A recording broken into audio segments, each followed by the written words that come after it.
Quand on parle de seconde chance, on veut mentionner un cas d'échec. Et quand tu échoues, qu'on te donne une seconde chance. Alors ma prière, c'est que le Seigneur donne à quelqu'un une seconde chance. Afin que là où tu avais échoué dans ton foyer, que tu y réussisses maintenant. Et là où tu avais échoué dans ton service, que tu vives la réussite désormais. Que tu aies la chance de te rattraper. Et là où tu avais échoué dans ta relation, que tu aies la chance de te rattraper.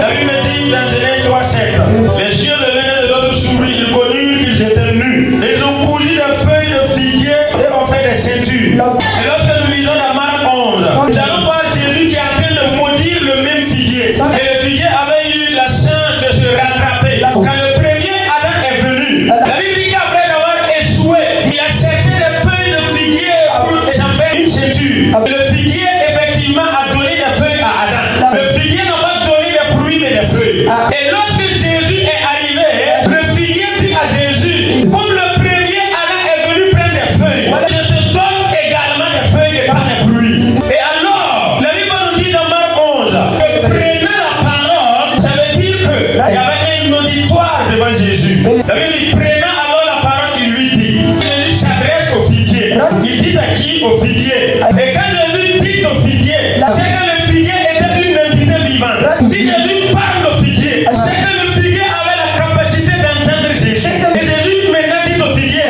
que jamais personne ne mange de ton fruit. Donc le figuier a donné les feuilles au premier Adam. Et le deuxième Adam qui est Jésus vient. Et le figuier décide de donner encore des feuilles. Et Jésus dit que ça ne marche pas comme ça.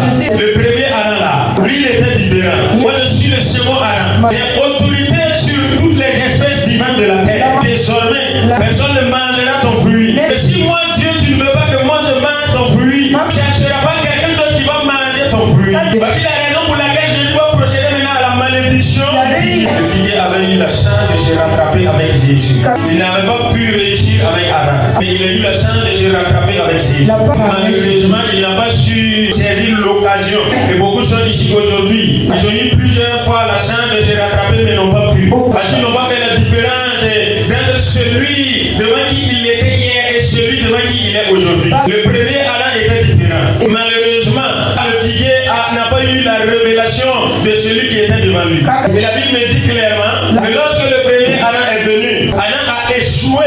Il fallait que Dieu envoie quelqu'un d'autre. Et pour que Dieu envoie quelqu'un d'autre, il fallait que ce dernier soit différent du premier Adam qui avait déjà échoué. Parce que le premier Adam qui a échoué, lui quand il est venu, il n'a pas goûté au processus de la croissance. Parce qu'il est venu comme étant un adulte. Dieu l'a créé comme un adulte. Alors pour que quelqu'un vienne réussir là où Adam a échoué, il fallait que ce dernier soit d'abord un bébé. Il vient parmi les hommes pour avoir goûté à la faiblesse d'un homme. Pour savoir qu'un homme peut avoir faim.